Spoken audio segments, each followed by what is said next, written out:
Today we celebrate this Thursday of the 11th week in Ordinary Time. We read from the book of Sirach, continuing our story of Elijah. And what's happened is we've jumped to Sirach, which is of course not 2 Kings. And we're doing that so we can today hear kind of a eulogy of sorts for Elijah. And this kind of is a sort of a praise of the prophet Elijah.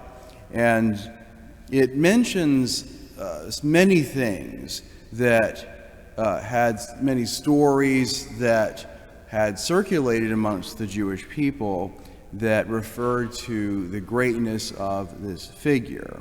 And we just heard them, and they are named. And I always find it striking at the end of it, after all of these other works, which included apparently resuscitating someone, bringing somebody back from apparent death, that he is a person of peace, that he helped to unite the sons of the fathers and their sons and to build back broken relationships. And what would happen is that as Israel strayed and they turned to the worship of pagan deities, they would inevitably experience a ripple effect. And the ripple effect would be that there would be the satanic breakdown in their relationships. And I wish we could get people to understand that.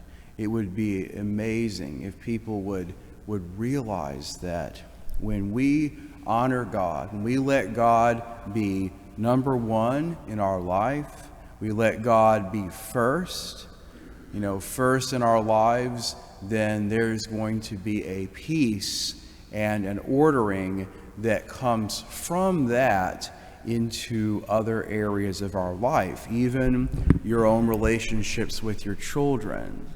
And that does matter. And it's placing God first, letting God be the most important, and making decisions in view of our relationship with God. And so I also want to mention too that the prophet Elijah was sometimes thought to be, or that when they saw Jesus, the Jewish people encountered Jesus, they thought maybe he was kind of the Elijah that was promised to return. And as we hear from Christ himself, that this would really be John the Baptist. So it's kind of, again, that whole idea that Elijah was so important that he has a return of sorts, not returning to life in this life, but that John the Baptist is kind of an Elijah figure. I think that might be in tomorrow's reading. We might be hearing about that tomorrow or in the gospel. Today, we have this wonderful, wonderful gospel passage, the Lord's Prayer. And there's so much, of course, that can be said about this.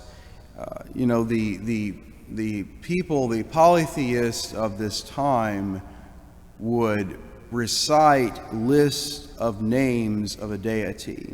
And the idea was that by repeating these names, you sort of put pressure on the god or goddess to give you what you were asking for. Because this will be said very quickly, it sounded like babble. And, that's something that probably nobody would know, very few people would be aware of today. And so Jesus says, do not babble like the pagans. We're not trying to force God's arm. And we know that prayer really cannot be any kind of, it can't force anything. That prayer is mainly about us and our little human wills being aligned with the great will of God. And, you think about this, what would it be like if you could ask Jesus to tell you how to pray? If you could have Jesus right there in front of you and say, Jesus, how should I pray? What is the most important thing I should pray for? What do you think I should pray for? Well, that's kind of what happens. And we get the Our Father.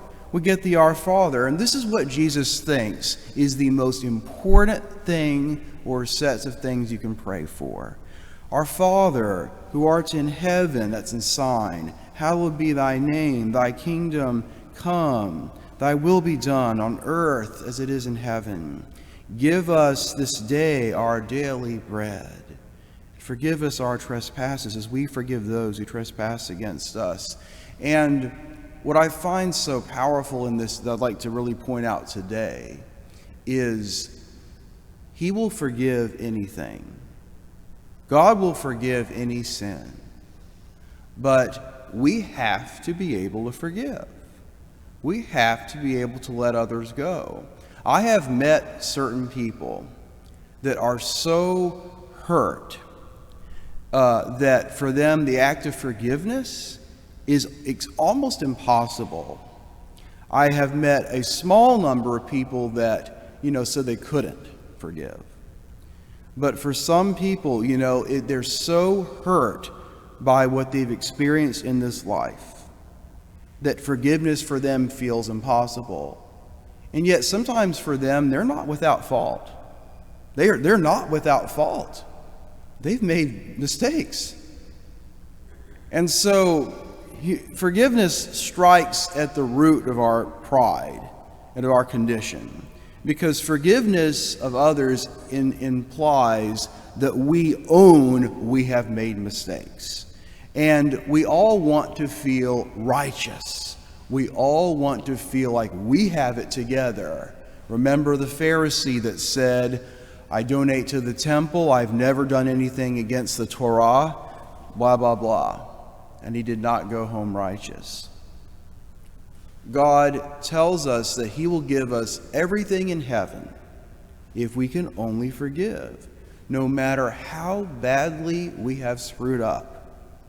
And some people have made terrible, terrible, terrible mistakes.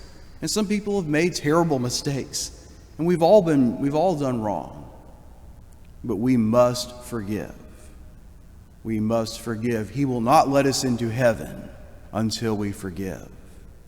And he's completely serious about that hell is the place of unforgiveness.